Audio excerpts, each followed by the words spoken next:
Hey everyone, welcome to Broadband Deployment News. I saw a couple of reports recently about the number of households that have broadband, and I thought I'd dig a little bit into that. I'll be right back.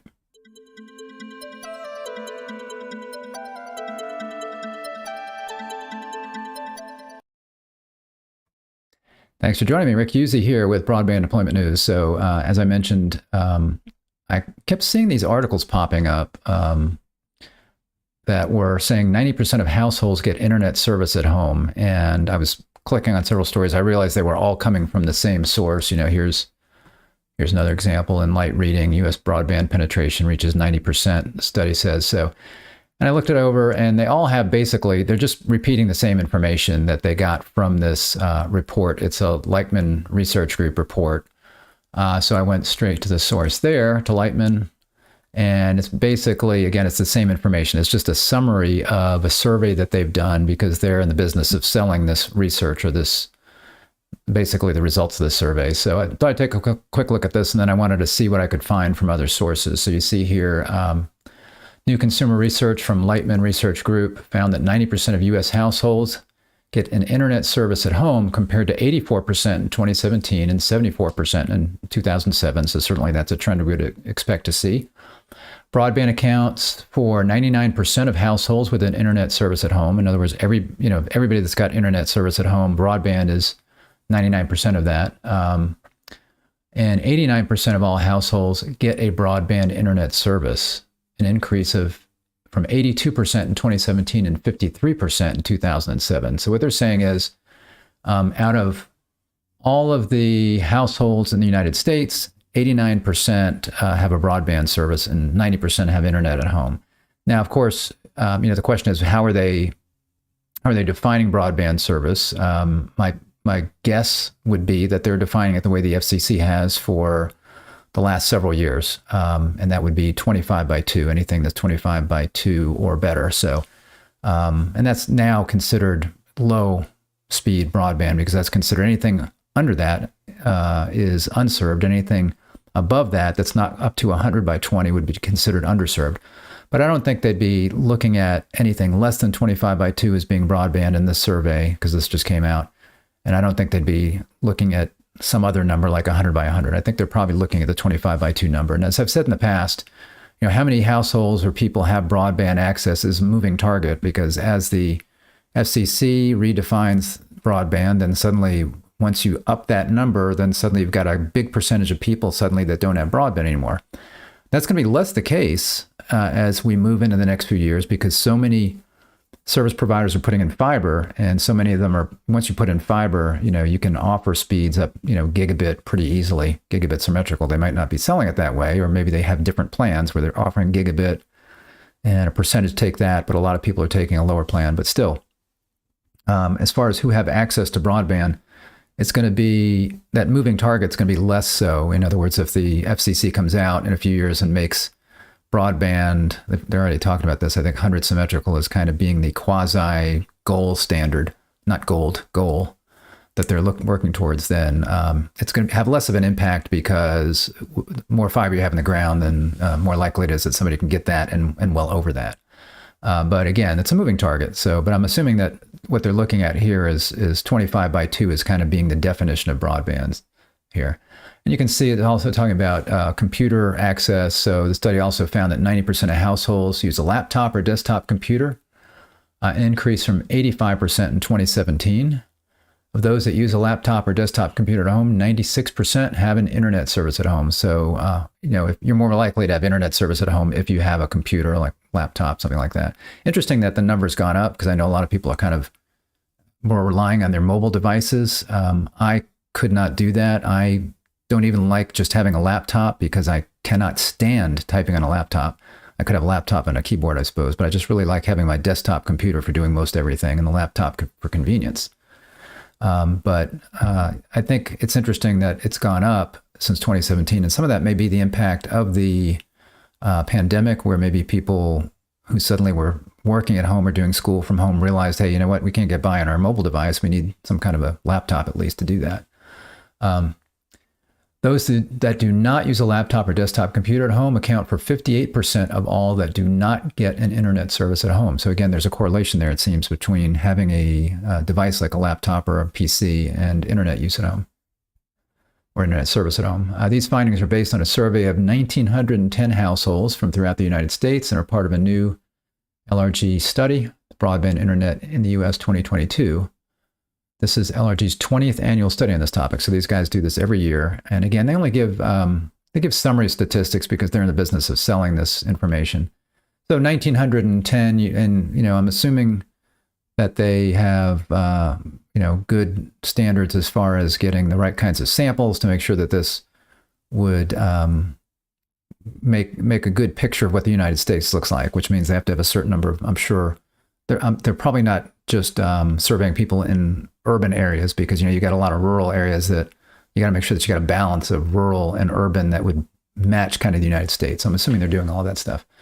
Other related findings: individuals aged 65 plus account for 34% of those that do not get an internet service at home.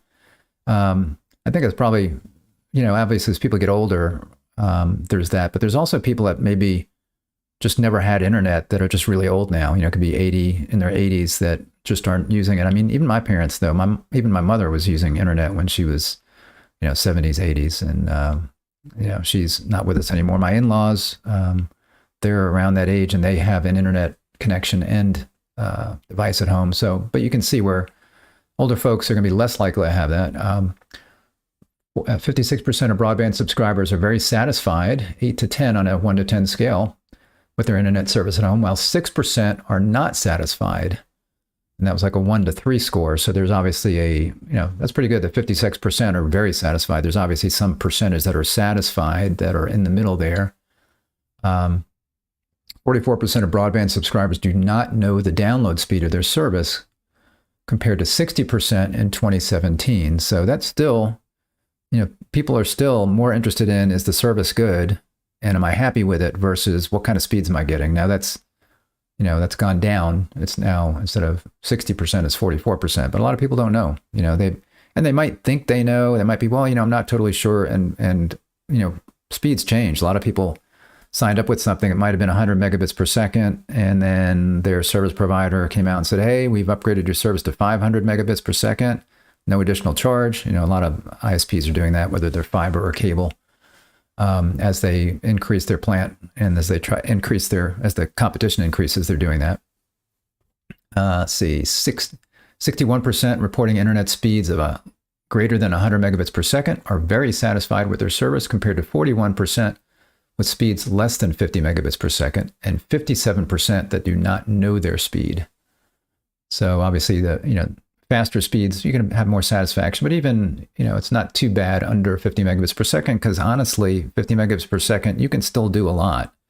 We want equity on, it'd be really nice if everyone everywhere could get access to the same kind of broadband at an affordable price. It's not the case today, but there are areas that have, 25 megabits per second, or 25 to 50, something like that, where it doesn't lock them out of the digital economy. There's a lot they can do. They maybe can't do some things that other folks can do, streaming lots of video, 4K HD video, but they can still do Zoom calls, and they can still surf the web and do all the things that they need to do. So again, it's not so much about speed, but it's how you're using the service and how happy you are. But there is a correlation there with the higher speeds.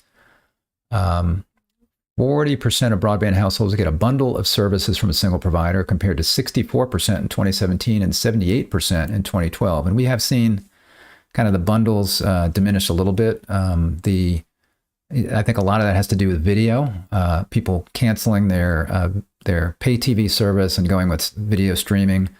Although the cable operators and others that are doing bundling are trying to replace that with mobile kinds of bundles, but we have seen the bundles dwindle quite a bit. 59% of adults with an internet service at home watch video online daily, compared to 59% in 2020, so that didn't change much, and 43% in 2017, and 17% in 2012. So not surprising, more and more video streaming over time. It has not ticked up since 2020, but 2020 was a big year for, the pandemic, a big year for people being home and maybe trying new things at home while they were locked up or locked down, I should say, maybe experimenting with streaming, and it looks like that's held. Could be that some people had canceled that service since then, but now it's at 59% again. If there was any growth, that would have evened that out. So I don't know there, but the percentage of households getting an internet service at home, including high-speed broadband, is higher than any previous year, said Bruce Slightman. Computer usage and knowledge remain the foundation for internet service at home. Among those that do not get internet service at home, 58% also do not use a computer at home. So again, that's not that surprising. So I looked around to see if I could find anything that confirmed this, and I found, and this is, but before I get there, this is the table of contents for this. So this is a very detailed study. Obviously, I'm just looking at the summary of data there, but if you want to buy this, there is a lot of good information in here. You can see this is the table of contents, and they've got home computers and online subscriptions, key findings and trends, number of computers in the household, internet subscription at home nationwide compared to previous years, those kinds of things. Broadband internet, key findings and trends. So a lot of good information in here. Most important reasons to get broadband service at home. Interest in getting faster internet and likelihood to pay for faster internet speeds. Interest in internet service with 1 gig speeds. I would be really interested. I would love to have this research. I think it's very interesting, but I'm not willing to pay for it because it's not, it'd be more for my knowledge and maybe imparting that knowledge to others, but I don't need this. But I can see where internet service providers might find this valuable. I couldn't find out how much it was. So if you wanted to look around and see if you could find out how you can buy this on their website, Lightman Research. And I will link to I'll link to their press release, and you can search on that if you'd like. Perceptions of internet service providers, again, overall satisfactions, ratings of cable, telco, fixed wireless, likelihood to switch ISPs in the next 6 months. So lots of good information in here.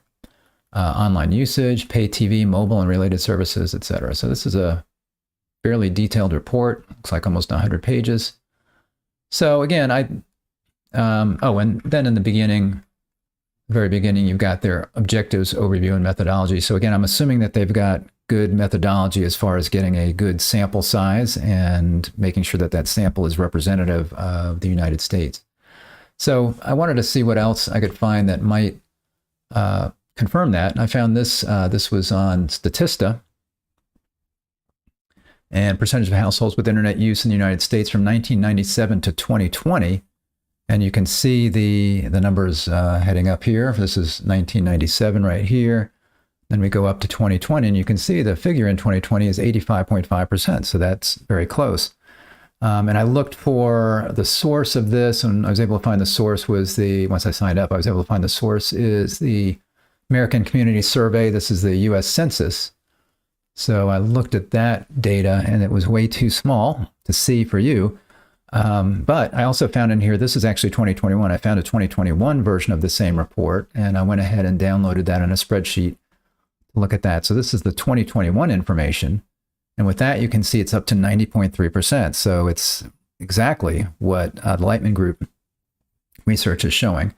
And this is a much, much larger sample. This is in the hundreds of thousands of people sample here. Maybe less... as far as how they're defining broadband and those kinds of things, I don't know about that. Again, I'm assuming that their definition is going to be the same, the 25/3, but there's some questions as to, when you start throwing in cell service and those kinds of things, what the numbers look like. So if you look here, you've got the total number of households, and this is pretty much what we know the total number of households are in the U.S., about 127 million households in the U.S., they're saying those with an internet subscription would be 115 million, excuse me. So about 90.3% with internet. Dial-up with no other type of internet subscription. This was pretty interesting. So about 206,000 in the US, or about 0.2% only have dial-up. I'm surprised anybody has dial-up, but I guess if you need to get online and you have nothing else and you don't want to pay for satellite, or for some reason you're just like deep in the woods and can't get satellite, I guess you have dial-up. Broadband of any type, I'm not sure exactly what that, that's 90.1% broadband of any type. So that's the difference there. So they're saying 90.1% have broadband, and about 2.2% have dial-up. So that's your 90.3%. So broadband of any type. That would include, as far as I can tell from this, cellular service. So that's somebody that has mobile service and maybe does not have fixed internet service at home, is the way I'm reading that. They got their cellular data plan, approximately 84% have that. Cellular data plan with no other type of internet subscription, about 11% right there. Broadband such as cable, fiber optic, or DSL. It doesn't say fixed wireless. So when they ask the question, I don't think they mentioned fixed wireless. So there could be some misunderstanding on the people that are taking the survey. So how exactly correct is this? I don't know. So as far as that, broadband such as cable, fiber optic, and DSL, they're looking at that at about 75.5%. Broadband such as cable, fiber optic, or DSL with no other type of internet subscription, 5.4%. So I'm assuming that means no mobile right there. And then you've got satellite internet service, 6.7%. And this was 2021, so this would include some Starlink subscribers there. Satellite internet service with no other type of internet subscription, 0.4%. So again, I'm assuming that this 6.7% includes people that have satellite plus mobile phone service. So I don't know why that wouldn't be higher, but I don't know why somebody would have satellite internet service and another fixed internet service. There's no reason to have that, right? It's not like you'd have satellite internet and then you'd have DSL, or even DSL, or certainly not fiber, something like that. Then you've got other service with no other type of internet subscription. Not sure what that means, 0.1%. Internet access without a subscription, 2.3%. Not sure what that means. I don't know if that would not be an affordable connectivity program, because they have an internet subscription. They actually have to sign up with an internet service provider. So maybe those are people that read that as, oh, I have it at school or I have it at work. I don't know what that is. Then we've got no internet access, about 9 million. They're saying 9 million, 7.4%. So that would be no internet. That's no satellite, no dial-up, no fixed broadband or anything like that. So anyway, I thought it was interesting. Again, you're looking at the broadband of any type being 90%, and you're looking at this here, these folks that are saying it's 90% at home, and this is just internet. This doesn't say broadband. So I'm seeing these figures as being very accurate.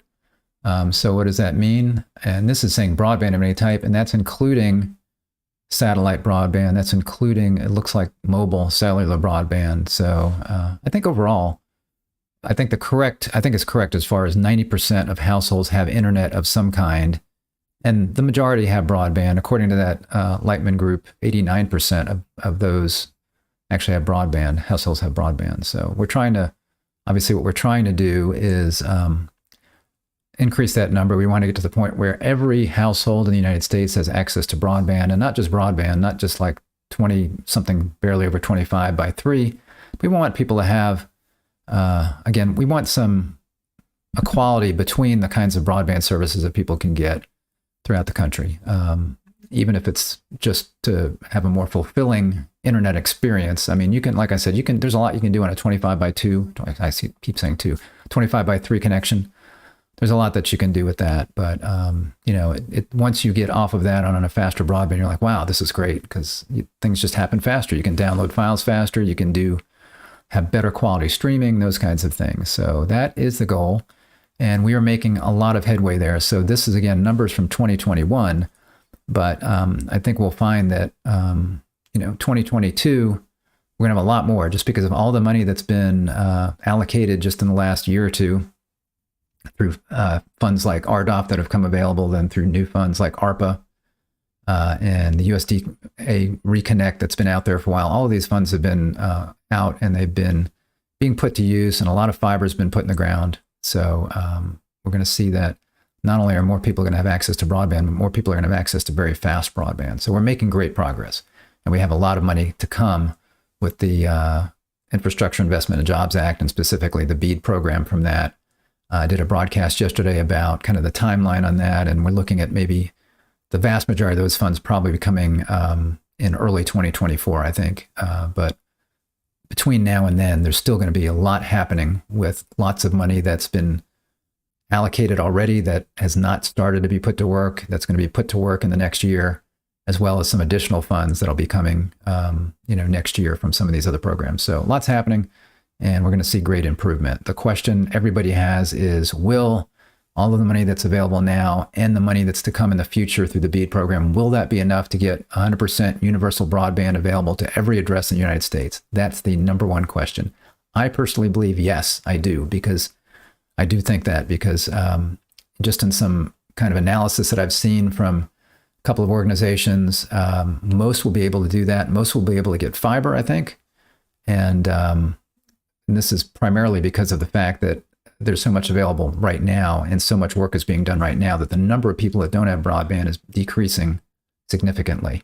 The only one big challenge is the price of things have gone up. The price of labor has gone up and the price of materials has gone up due to inflation that we have. So that is one factor that we'll have to see how that plays. The cost of money has gone up. So for people to be able to borrow money now, to be able to put, if they're getting funds and they've got to do matching kinds of funds, then they maybe have to borrow some of that. That's going to be more difficult for them and more expensive. So we'll have to see how it goes. But I'm confident that we can get to a point where everybody who wants broadband service will be able to get broadband service here in the next few years. So hopefully I'm right. And because we're not going to be seeing this we'll have to see in quite some time how long this takes. So I got a question here.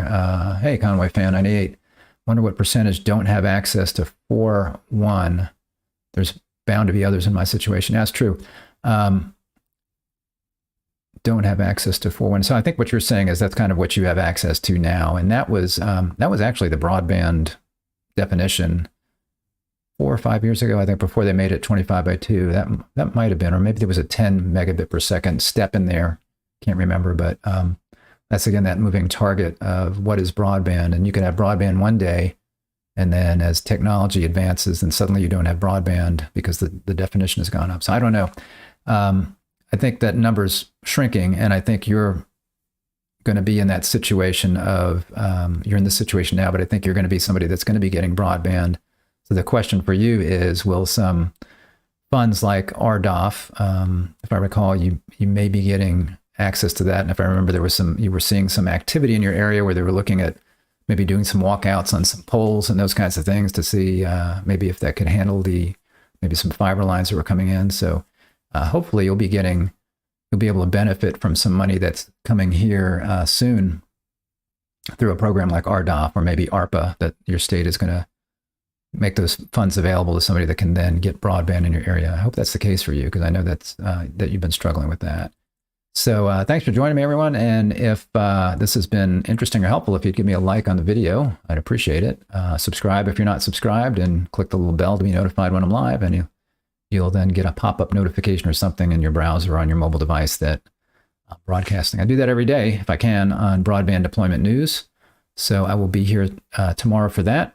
Next Tuesday, on Tech Tuesday, just a reminder that I will be continuing my series with Jason Young, our Vice President of Customer Care Services, and we're talking about best practices for call center services. So if you are an internet service provider and you are maybe having difficulty with finding people or training people, those kinds of things, we're talking about all those kinds of things, hiring, training. Next week, it's going to be about management of the personnel. Or maybe you're interested in outsourcing. That's something that we do. So that's how we know the business, is we've been outsourcing internet support since 1995 when we were taking dial-up calls. So we can help with that. So make sure that you tune in if you can. You might be in a state, if you're a state and you are talking with new internet service providers, or if you are a new internet service provider and you're wondering, how am I going to do internet support? I've never done that before. Maybe you're a municipality that helps people with their water or their power, or maybe you're an EMC and you're helping people with their power, but what happens when somebody calls you about an internet problem? How do you handle that? Well, again, we have a lot of information about how you can set up a call center, or if you don't want to mess with any of that, you can just outsource it to us, and we will be happy to take those broadband calls for you. Again, thanks for joining me. I will see you next time. Take care. Bye-bye.